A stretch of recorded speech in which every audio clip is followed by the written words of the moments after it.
बिस्मिल्लाहिर्रहमानिर्रहीम। अस्सलामु अलैकुम वरहमतुल्लाहि वबरकातुहू। उम्मीद है देखने वाले खैरियत से होंगे। तो जैसे कि आप सब जानते हैं, हम लोग कर रहे थे physics 9th class Punjab board chapter number 3, जो कि हमारे पास डायनामिक्स। तो स्टूडेंट्स, डायनामिक्स से पहले हम लोगों ने पढ़ा था काइनेमैटिक्स। काइनेमैटिक्स क्या होता है, जिसके अंदर हम स्टडी करते हैं मोशन के बारे में। उसके बाद हमारे पास डायनामिक्स क्या होता है, डायनामिक्स में हम स्टडी करते हैं मोशन के बारे में और उसके ऊपर जो फोर्स एक्ट कर रही है उसके बारे में भी। तो डायनामिक्स में हम लोगों ने पढ़ा था कि फंडामेंटल फोर्सेस हमारे पास क्या होती है, फोर्सेस की टाइप्स कौन सी होती है, contact forces, non contact forces, ये सारा कुछ हम पढ़ चुके हैं लास्ट लेक्चर में। तो स्टूडेंट्स, अभी हम पढ़ने जा रहे हैं न्यूटन लॉ ऑफ मोशन। तो सबसे पहले मैं आपको न्यूटन के बारे में बता दूं, न्यूटन कौन था। न्यूटन एक साइंटिस्ट था जो पैदा हुआ था लिंकलनशायर ऑन जनवरी 4 1643। और उसकी जो एक फेमस बुक है उसका नाम है प्रिंसिपला मैथमेटिशिया। तो आज हम पढ़ने जा रहे हैं न्यूटन के लॉज ऑफ मोशन। तो सबसे पहले हम देखते हैं न्यूटन के कितने लॉज थे। न्यूटन ने बेसिकली दिए थे 3 laws, Newton first law of motion, Newton second law of motion और Newton third law of motion. तो इसके तीनों लॉज आज हम पढ़ते हैं। तो सबसे पहले जाते हैं Newton first law of motion की जानिब। Newton first law of motion हमें क्या स्टेट करता है कि कोई भी बॉडी अगर किसी भी जगह पर पड़ी है तो वो अपनी उसी स्टेट में पड़ी रहेगी, एक्सेप्ट कि उसके ऊपर कोई और फोर्स एक्ट करे, वो अपनी जगह से ही नहीं। A body is in rest or in motion until or unless any other force act on it. इसकी definition proper: a body continues its state of rest or of uniform motion in a straight line unless acted upon by some external force.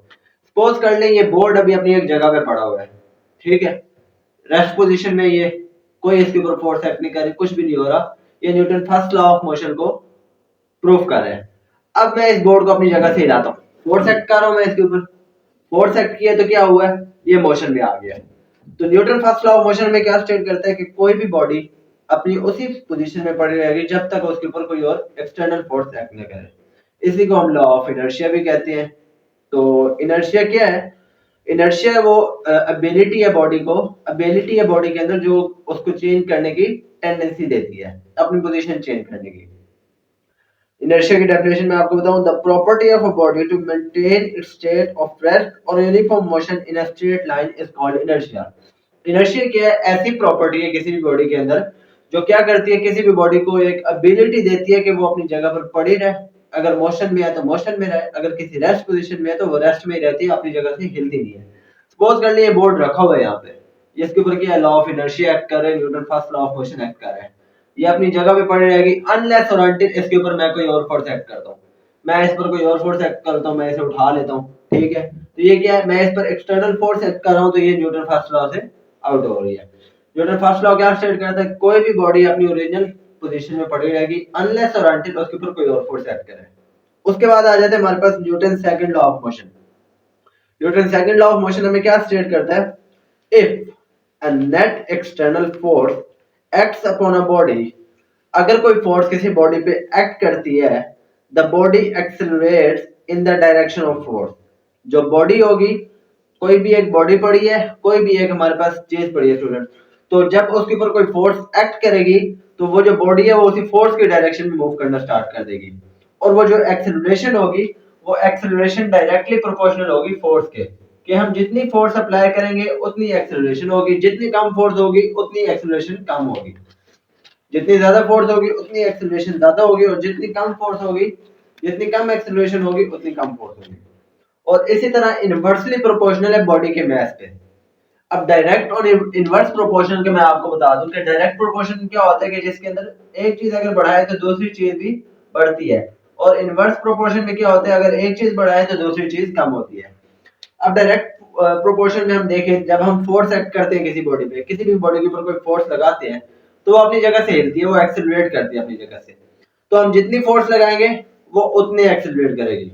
और अगर मास को देखा जाए, किसी भी body के मास को, अगर वो अपनी जगह से एक्सेलरेट हो रही है, उसका मास कम होगा, ठीक है। अगर तो बॉडी का मास ज्यादा है, एक्सेलरेशन कम होगी, बॉडी का मास कम है, एक्सेलरेशन ज्यादा होगी। तो अब ये हमारे पास दो इक्वेशन बन गई है, इक्वेशन 1 एंड इक्वेशन 2। अब अगर हम इन दोनों को इकट्ठा करके देखें, acceleration is directly proportional to force and inversely proportional to मास।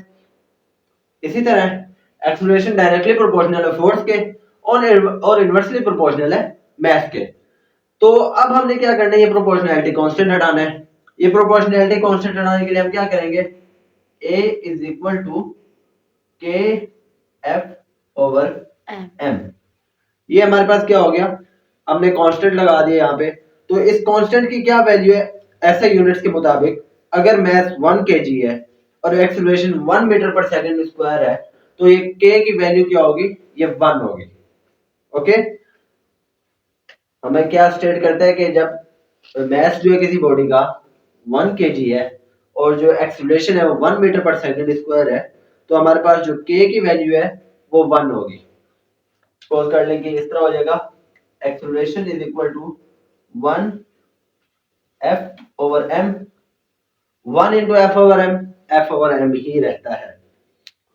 तो ये हो जाएगा हमारे पास a is equal to F over m। अब हमने क्या करना है, इस तरह तो हम एक्सेलरेशन फाइंड आउट कर लेंगे, फॉर्मूला हमारे पास यूज होगा, हम एक्सेलरेशन फाइंड आउट कर लेंगे।